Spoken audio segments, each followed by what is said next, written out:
Welcome everyone in the second webinar from BioEngage series. We are pleased to introduce Professor Ibraheem Al-Naib. His current research interest includes biosensing, metamaterials, and Terahertz technology. He authored and co-authored over 160 papers published in prestigious international scientific journals and conference proceedings. He holds 5 patents, and he has been invited to many international conferences, including the NATO Advanced Research Workshop on Detection, Explosive, and CERN in 2012, Meta 13 ICMAT 2019, and Meta Nano 2020. He's a senior member of IEEE. He's an editorial board member of the Journal of Millimeters, Infrared, and Terahertz Waves. So welcome, Professor Ibraheem. Welcome everyone in the second webinar from BioEngage series. We are pleased to introduce Professor Ibraheem Al-Naib. His current research interest includes biosensing, metamaterials, and Terahertz technology. He authored and co-authored over 160 papers published in prestigious international scientific journals and conference proceedings. He holds 5 patents, and he has been invited to many international conferences, including the NATO Advanced Research Workshop on Detection, Explosive, and CERN in 2012, Meta 13 ICMAT 2019, and Meta Nano 2020. He's a senior member of IEEE. He's an editorial board member of the Journal of Millimeters, Infrared, and Terahertz Waves. So welcome, Professor Ibraheem. Okay, Assalamu alaikum wa rahmatullahi wa barakatuh. Good morning, everyone, and welcome to this, inshallah, talk. Thanks a lot, Engineer Tahani, for the kind introduction. I'm happy today to present some of the research interests that I have been involved in over the years. So here we are talking about biosensing using metasurfaces at microwave and terahertz frequencies. Right, so just to give this a little bit of introduction under which framework we are working in. I think you are all aware of this 2030 agenda of the Sustainable Development Goals. So one of the important things there, of course, and it has been addressed very well in the national priorities, which is the health and wellness. So biosensing will basically go under this category, though you will see towards the end of the presentation, we will talk about even the IoT economics for of the future and so on. So the story really started maybe since the scientists and engineers were trying to make sense of different kind of materials and interactions, but the real starts in the community of biosensing goes to the fathers here of the biosensors, Dr. Clark, who really built a very simple but very useful sensor in late 50s, and even built very nice sensors for glucose in early 60s. That's still the concept there. It's very simple. That's why it's still used until now, actually. When it comes to the market of biosensing, it's really a huge market, and it's keep growing. So this hopefully convince you that this is something that has a huge impact when it comes to even companies. And when you try to design something also, you may compete with those companies, but hopefully they are interested in some of your work. It has different applications, not only in medicine, actually, in many other fields as well. So for environmental monitoring, for soil quality, for food quality, and so on and so forth. So I tried here to give also some references if you are interested to go beyond what we are talking about.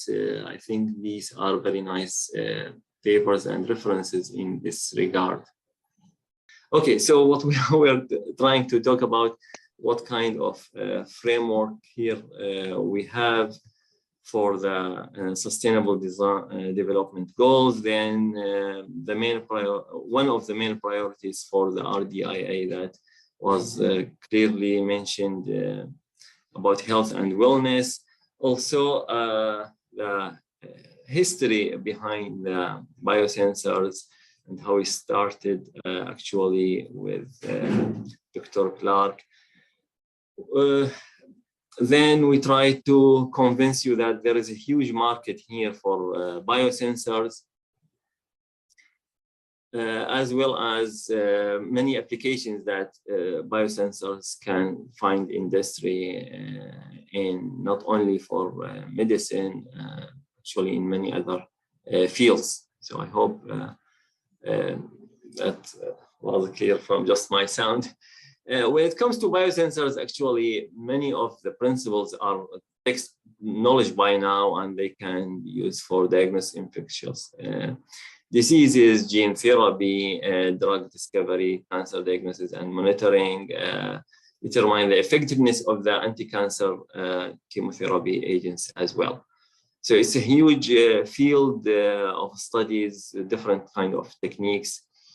Generally speaking, we would like here to have normally the measurand, which is the parameter that we would like to measure, converted into another kind of signal using certain technique. It could be optical, it could be magnetic, it could be micro-based, it could be different kind of transducing, and then finally to get it to a voltage that we can easily deal with in display.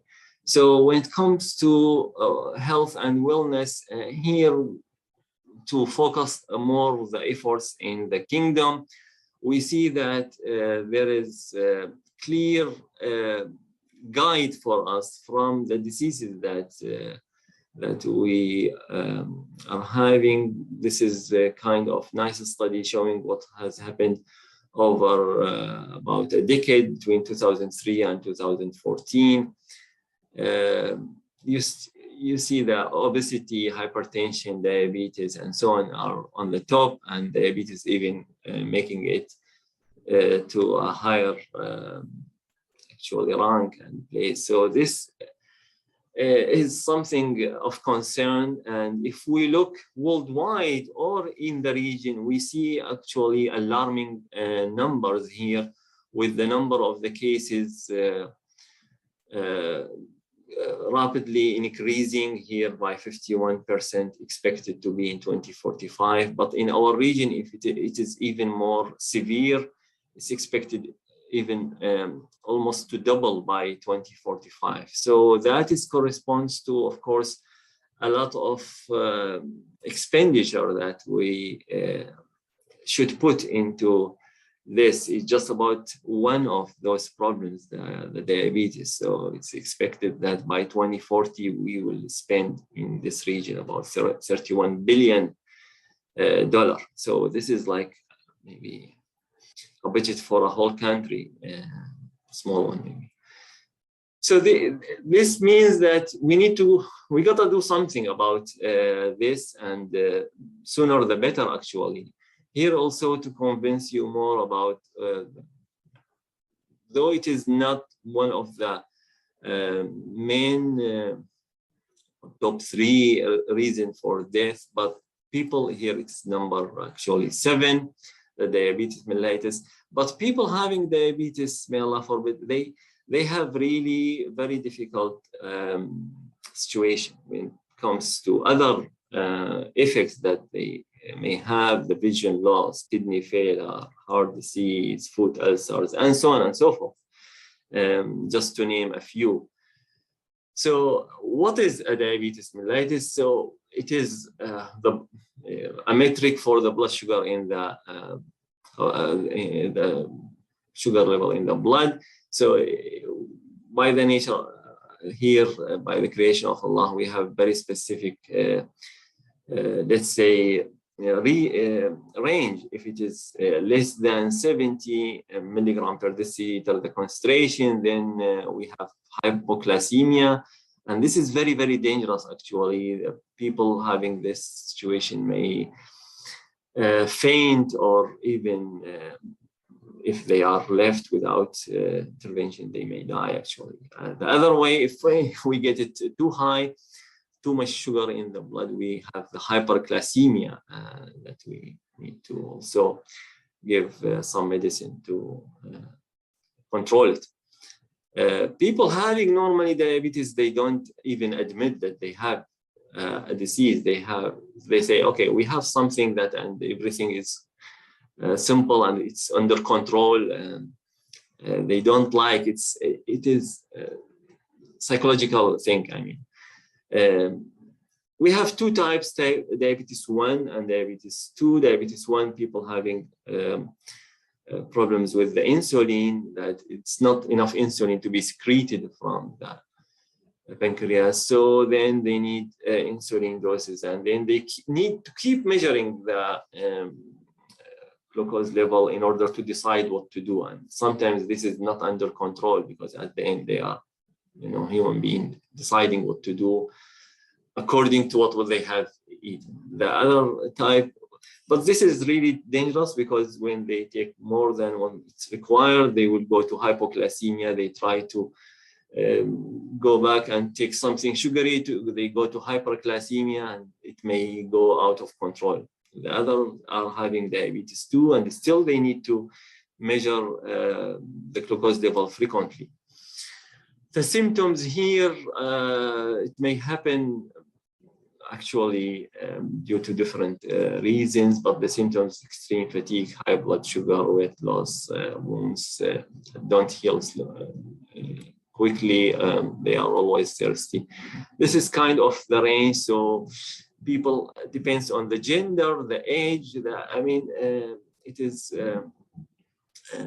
not suddenly happening. So people will get to in a pre-diabetic case and then to go to diabetes. And there is another metric for it. It's called hemoglobin HbA1c, that measures the amount of hemoglobin with the attached glucose and reflects the average blood glucose level of over 3 months. Right, so we have different reasons. Some of the scientists say it is genetically, so that's why the family history is very important. Here could be due to high blood pressure, close family member, as we said, and the history in the gestational diabetes.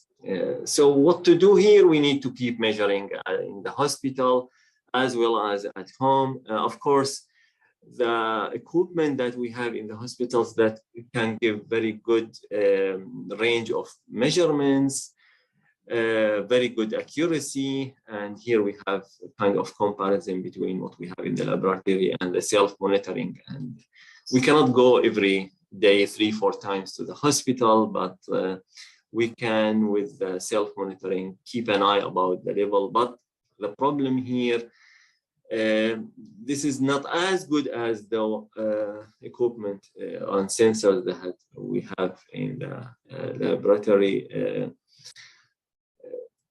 It is also the self-monitoring. It's not a nice, I would say, experience. It is painful. There is a chance for infection, and I don't think people will like it at all, but they have to do it. There is now another solution. It's called continuous glucose monitoring device. It is a patch that one can attach here to the shoulder and keep measuring over maybe 2 weeks. There are many versions of this, but of course, what we are doing here, we are not measuring the glucose level in the plasma and not in the blood, but in the interstitial fluid. So it is approximation of an approximation, honestly. Through some calibration, maybe you can get an indication about the glucose level, but still you have something foreign body in your body. And depends on the immunity of the system, the immunity system will start to attack this, and it may change even the properties excuse me, of that needle, and the measurements will be all not correct. So they need to, even during the usage, to recalibrate this kind of sensor. This is the internal part. I don't like to go into much details of technicality here, but this is well-known 3-electrode sensor that one as a reference, one is attached to the enzyme there with some chemicals. Once the let's say about 5 microliter of blood is the sample is there, it will induce some current that here changed from current to voltage, and then through calibration we read it as concentration level. Of course, it's simple. It's maybe the device itself is not that expensive. I mean, you may get it even for free. But the problem in the experience that the patients have, and the cost of the strips, because it's used only once. So it's really painful, uncomfortable, promote infection, and cost ineffective. This was what I tried to mention about the microneedle under the skin. Still, we have many disadvantages with this one. That's why so many companies, big companies like Apple, Google, and so on, research centers, universities, researchers are working into development of different kind of sensors. This is the dream that we get something maybe with our watch or whatever to give us the exact glucose concentration level using whatever kind of method. We don't care about the exact method, honestly, at the end. So what we have here, we have some challenges when it comes to the sensors. Even with the ones that we use in the lab, we need to label, we need to add certain material, chemicals, in order to make this high accuracy measurements. Normally it's invasive, and what's problematic when we talk about sensors based on electromagnetic field, especially the interaction between the sensor area and the sample is quite small. So I like this example, and I give it from time to time about the necessities, the mother of invention. This was from Germany. Actually, both have to take this kind of way to go from right here to left. So the easiest thing was to get a shortcut like that. So what they have done is just build a bridge for it. So for the, like making another here closer picture, people were very excited to see this for maybe the first time.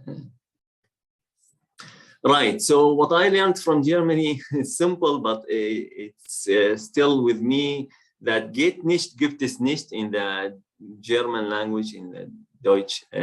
So what does mean that does not work, does not exist. So this is very strong. They are well known to be tough, but they are tough with themselves actually, because of how they are actually learn things, and always try to have challenges. Even if they don't have one, they go for a challenge and they try to achieve it. All right.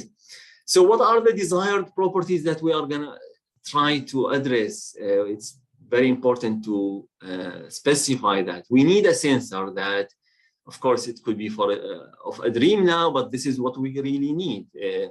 Label free, so we don't add any chemicals, because those chemicals may even change the sample itself. Use low photon energy when it comes to using photons, because if we use high photon energy, that energy could be enough to change the sample again. use very small quantity in femtomole range. We need very sharp response to discern, to distinguish between different kind of samples with different concentration. We need to confine the field in very small area. I mean, so we can apply the sample in that area, or with the non-invasive one with finger or with ear loop area there. So we need, of course, as much as high sensitivity and real time and in vivo, if we can. And last but not least, maybe to detect things in a dynamic way over time, so detect the dynamic modification. Right. So just to put things in nice analogy here, maybe the sample of interest could be something like that, really very, very thin. So tens of 100 nanometers thickness. But the wavelength that we deal with at terahertz, or 300 micrometer, and even it is much longer at microwave frequencies. So it's like comparing this to that. So we are comparing the 11 to that. And what we need to do is really confine this electromagnetic field or increase the interaction from the sample point of view. We cannot play with the sample. We would like to reduce the sample and the area that it's exposed to any electromagnetic field. So we need really to confine the field. This is the only solution in this regard. Right. So luckily we have what we call the metamaterials or metasurfaces on two directions. And this was really the roots of the metamaterials, the microwave frequency selective surfaces or the metasurfaces. This is really an old picture, but still I think it is valid because people are trying and scientists are trying to find different kind of applications of metamaterials. Because what is meta here? Meta means beyond. So beyond the real materials that we have in reality or in nature. So we go and engineer those materials for different kind of applications. So we come from the application, what kind of properties that we need to have, and then we engineer the materials according to that. So these are very nice, different kind of 3 metamaterials, but they are less, I mean, poorly coupled to free space, very difficult to fabricate. So the idea was to move to maybe 2-dimensional simple metasurface, we call it, in order to address different applications. What is special about this metasurface that you see that we have here in the green color, kind of dielectric material and on top some metallic structure. If we design this like that, we can have really different applications to be addressed using some other functionality, not only passive structure for holography, polarizer lenses, and one of them is the sensing, which is the interest of today, but we can have many others actually. So when it comes to metasurfaces, and if you have interest in any of those, you are welcome to maybe ask, and we can have some discussion about that. Another nice picture showing different kind of applications of metasurfaces beyond the sensing actually. So what is special about metasurfaces here that we are confining the field instead of having, let's say, 1 volt per meter, the one that we radiated towards the sensor. Here it will be 20 volts per meter. So we are confining the field 20 times more. So this then allows us to do very good sensing in this regard. So one of the structures that we started working with at microwave was this one. What is this structure? Basically, you have 2 strip lines. One is short, one is longer than the other. So here you have certain, let's say, length is about 1 centimeter, and here it's about 1.8 centimeters. So once you have that, what you have basically is RLC circuit. So what we try to do here is to put the sample of the glucose in this here semicircle area. Maybe I'm not sure if it's clear here. Is just drop off the sample. We use the vector network analyzer, which is quite expensive, I would say, but to prove the principle here. But the nice thing about this experiment, we needed only one resonator where we put it inside a waveguide. Of course, this is invasive. We have to have the sample, and then we put it there. But we can think about using even open-ended waveguide, or take this resonator, design it with microstrip or coplanar waveguide, as I will show you in a few minutes. So the results were actually, quite good, because there was a clear shift as you increase the concentration. There is a clear shift, so you can easily identify what is the glucose level of this sample. We face some challenges and problems here, honestly, regarding the stability of the measurements when it comes to the humidity, the temperature. So you need really to do it in a controlled environment. This is here showing the confinement of the field, the current distribution in that resonator and so on. But what's really important, and I would like to focus about this. So this is what's allowing us to get quite good sensitivity. Other structure like this one, we can use it here now for maybe non-invasive measurements. Is just microstrip line with enclosed resonators there and SMA connectors. This is how it looks when it comes to the electromagnetic field confinement. And this is when you try to cover it with different kind of analyte. This is just here simulations, but we proved that experimentally also with different kind of refractive index on the top. What you can do also, instead of, because this structure has a ground plane on the bottom, what you can do, you can use coplanar waveguide to have the ground actually on the same layer as the signal, or we call it the strip line here. And you can build your resonators now on the same actually layer. So we don't have two layers here, we have only one layer here. We have this kind of transformer, if you like, to say from here to keep the impedance matched to here, and then we designed our resonators inside this little box. We experimented this, the students built something similar to the oximeter box using 3D printer here with this kind of sensor inside. But afterwards, we tried to build something to avoid using the VNA, using only some electronic parts, but still you would like to miniaturize that and make it as the size of the oximeter only, and even maybe smaller if we can.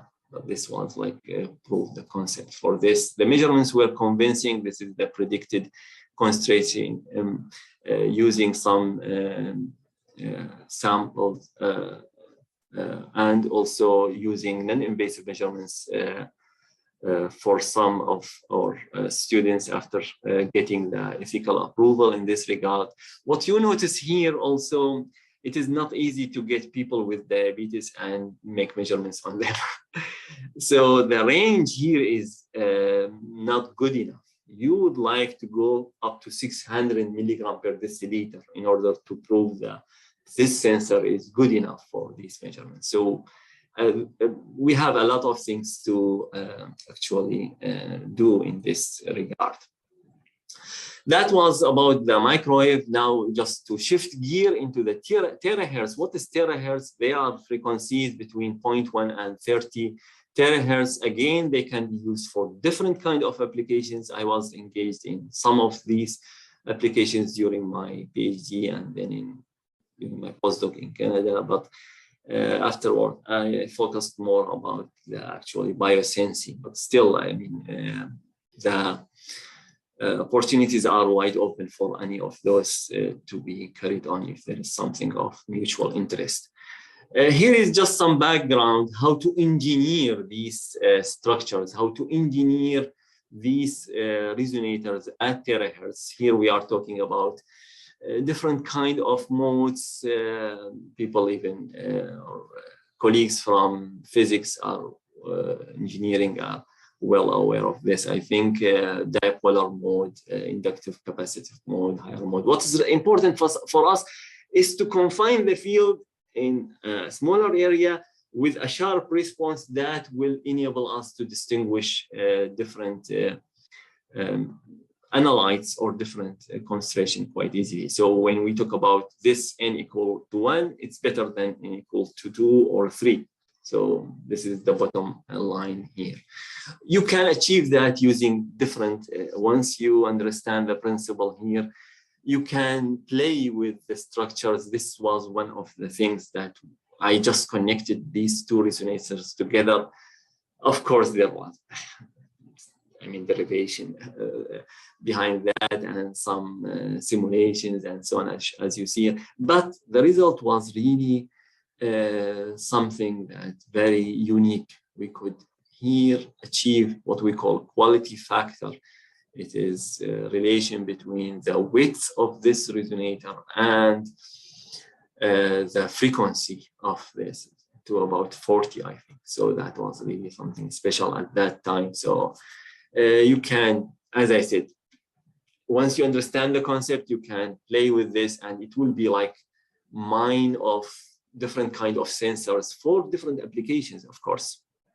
Here showing to you how we could achieve that with the current distribution here actually in phase. So it is less coupled to free space. So the losses with free are very small. That's why this allows very high quality factor. What you need also to think about, and this was the idea of this paper, that, okay, if we are focusing, and this is the goal, to confine the field in a small area, why not to use that area only for sensing? Why to cover the whole area?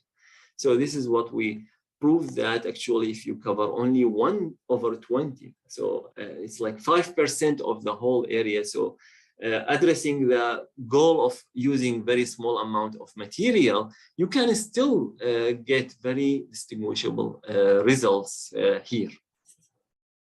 More here, instead of using, let's say, some resonators like this or like this one, and keep an eye about the fabrication process, that everything should be perfect. What we can do, actually, get a totally symmetric structure and cover only half of it with our analyte. So now we are not playing with the shape of the resonator itself, but another degree of freedom by how to cover the this resonator by our sample. And it turns out that yes, this is will really work. And due to this, actually, now analyte application on part of the resonator, just half of it, we will induce a new resonance that can be easily measured. So now you don't care much about the shift, but really whether there is resonance or not, and how much is the depth of the resonance there, to give you an indication about what kind of sample you have there. Yeah, so this was really not very an easy experiment in the simulation. It worked really perfectly. But with the help with people from Australia and in Singapore at NTU, we really proved this experimentally, and alhamdulillah, it was published in one of the very good journals in advanced materials, like considered #1 in science and engineering.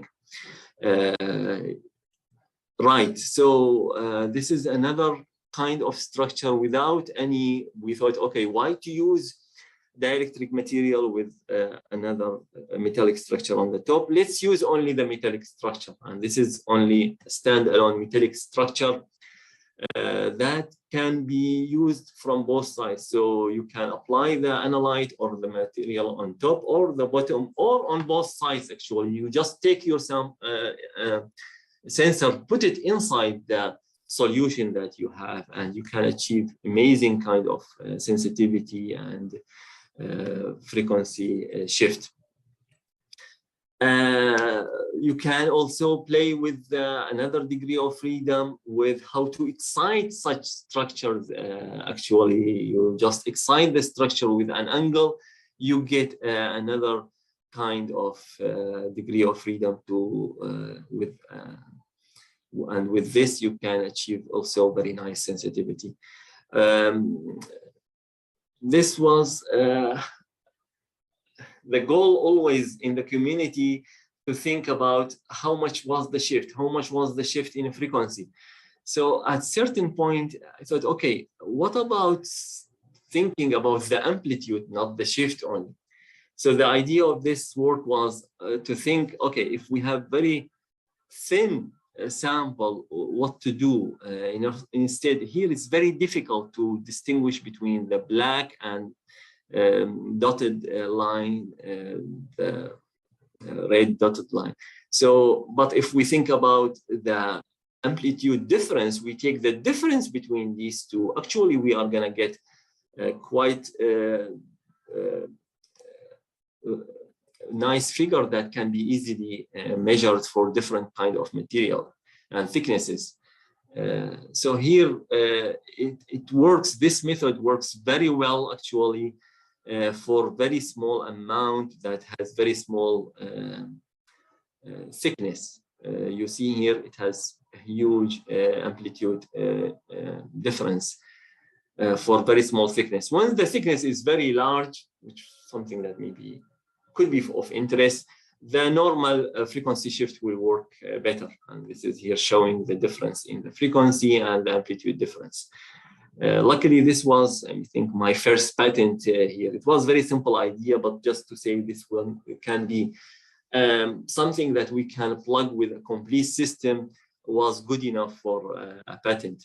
You can think about exact similar symmetric structures to design such samples or sensors, sorry, but just changing the diameter here of the sensors, and we get what we call, people working with lasers will know this very well, electromagnetic induced transparency. So you get inside this stop band transmission response, you get a very nice transmission frequency actually. And this is here the reflection, and here is showing actually with different kind of materials that we use. It turned out that even the metal that we use, because you focus the light or the electromagnetic field a lot, so you get high losses where you focus the field a lot. So it's like trade-off that one should think about. I know that there is not much time left for me. So one of the things that I mentioned that if we can use this kind of sensor without any substrate, and the answer was actually yes. We developed a method. We took just aluminum foil from the kitchen, and then we developed very simple laser pattern that can engineer those resonators on this foil. So this was maybe the cheapest sensor that we developed just from aluminum foil that we use at home. And we proved that experimentally, compared it with the simulation, not perfect, as good as the photolithography one that I think skipped this one here. This is the photolithography that will take a lot of time and a huge amount of money. But here, and even when it comes to the measurements of different kind of real samples, it turned out to be quite good actually. Right, you can use 3D printers for fabricating such sensors, so it would be quick, and this was a nice structure that we could build using 3D printers, so it's really a quick one. So this is the list that we started with when it comes to different challenges. So with metamaterials, with metasurfaces, we can have label-free sensors.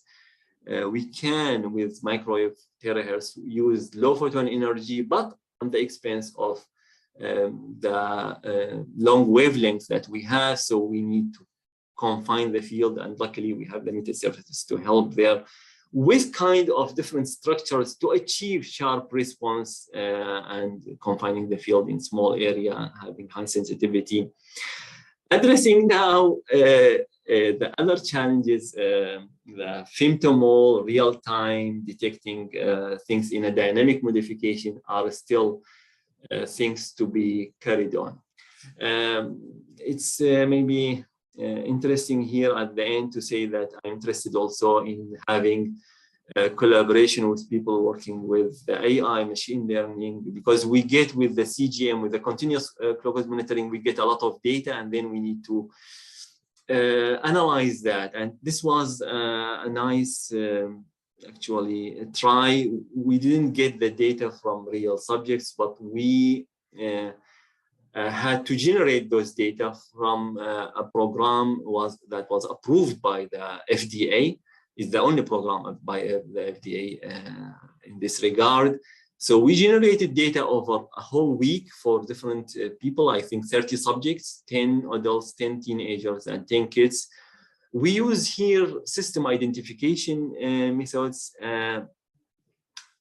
to actually train the model and then to validate the result. And here we are showing the Clark's model where we show the predicted values for the validation period versus the reference. So it worked really very, very well for the adults and kids, but less for the teenagers. Still within the zone A, they call it for Clark diagram. If you are not familiar with that, any point in zone A and B means that it's clinically acceptable. Even the error is there. Zone C and D, no, it's not, then start to be not acceptable. Biosensor can be part of different studies, and we need different equipment to do that. Here I'm just showing a nice 2-channel terahertz system that can be used for spectroscopy and imaging in transmission and reflection. With one-time scan you can get frequency response from about 0.1 up to 6 terahertz with 100 dB. So something that with normal system that you can build yourself, it will take you really a lot, maybe a few months in order to get it. So we have access to this. If anything of interest, any sample, we can easily measure that. For the future also, the nanotechnology is helping a lot in some other sensors using nanoparticles, nanorods, and so on. This is nowadays like people are trying to build even wearable sensors and different kind of sensors that energize themselves or from the body. So this will all actually building the sensors, different kind of power sources for that. Wearable sensors will allow at the end, hopefully, to be part of this IoT systems that people are talking a lot about it. With that, I would like to thank you all very much. And actually, we are, this is a nice picture for our campus, and we are located here in Building 7. If you may come by, it will be our pleasure to host you. Thank you very much. Thank you, Professor, for your nice presentation and rich information. For anyone who has a question, please write it down in chat or just raise your hand so I can unmute you to introduce your question verbally.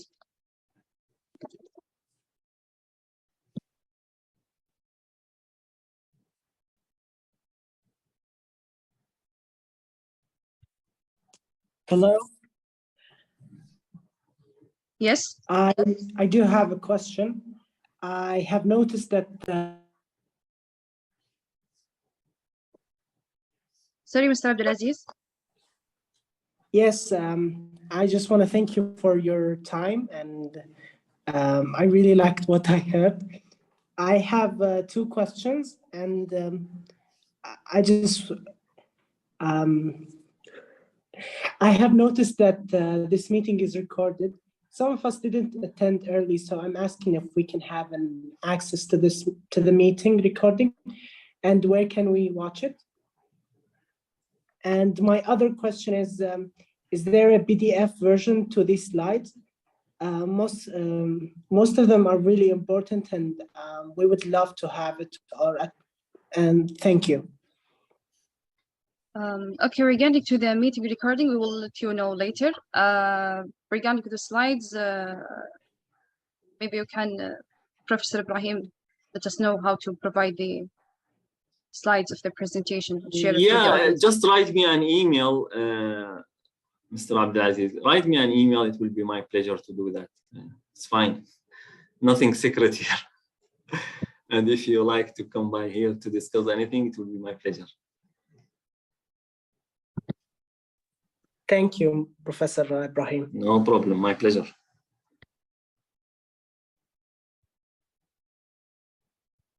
Do you have any question?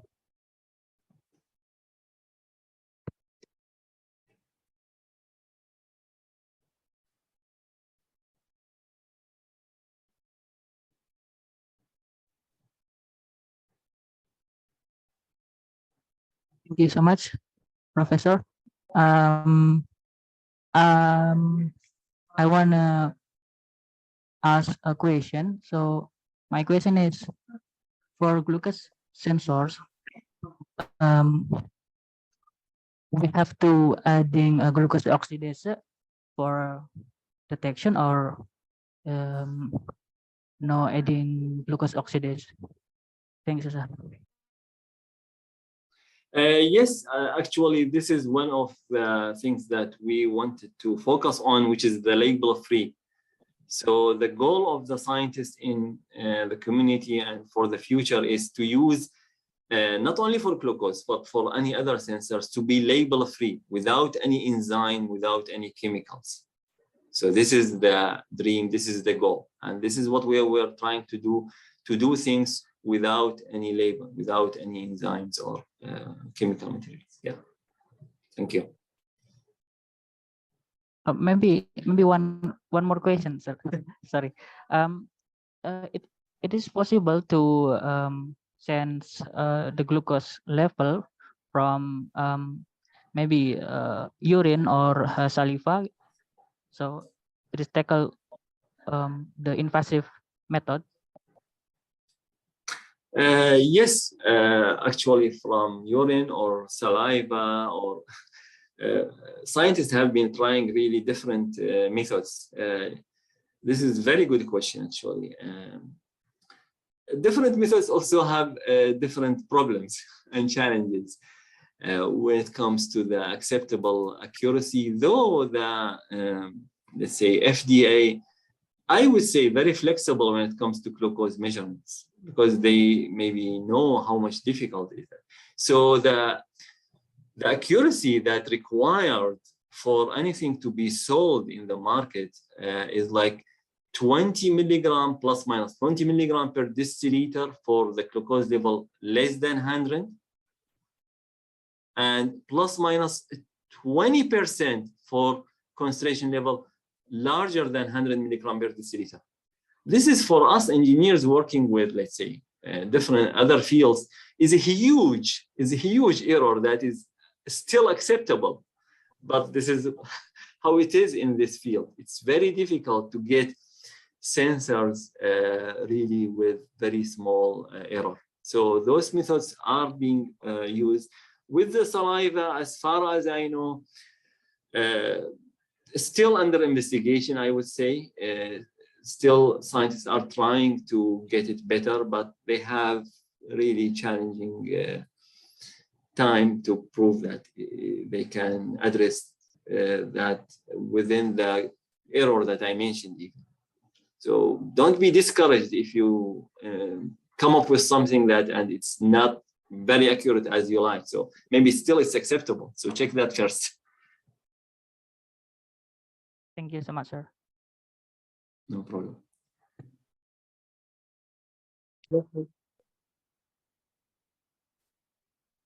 Hello, sir. I have a doubt, sir. Yes, Muhammad.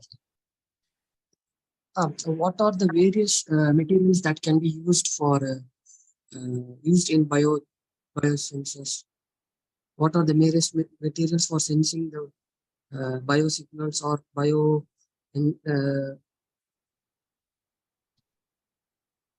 this is my Excuse question. me, can you repeat that again? Because I'm not sure I'm hearing you very well. What are the various materials that can be used in biosensors? To build, do you mean to build the biosensors? Yes, sir. That Okay. electrodes or some fabrication. Means what are the various fabrication materials? Yes. Very good question. This for metasurfaces, this normally the conventional way is to use some dielectric material with a metallic structure on top. Maybe you have seen in any toy or some what they call printed circuit board, PCB. Very similar to those actually, what we are using at microwave frequencies. And for the terahertz, when it comes to the material that can be used similar, but we need to take care of the losses, I mean, optical and electrical losses at those frequencies. We cannot use just what we use at microwave. So actually the materials are very simple, but that requires some design for the structure that we use, as well as the electronic part that we need after we pick up the signal. Thank you, sir. Thank you. No problem. Yes, Kinz and Abdulaziz, you are raising your hand. You can share your question. Yeah, Assalamu alaikum. Actually, I am new to biosensing, but I have a background on metasurfaces. So my question is that are you controlling your senses using a metasurface, or you have implemented the biosensors on the metasurfaces? What application is metasurfaces have in the biosensing, from a biosensing point of view? Right. Thanks a lot. Yeah, it's nice to know that you are designing these metasurfaces. What we are using metasurfaces as biosensors. Okay. Right. Yeah. Thank you. No problem.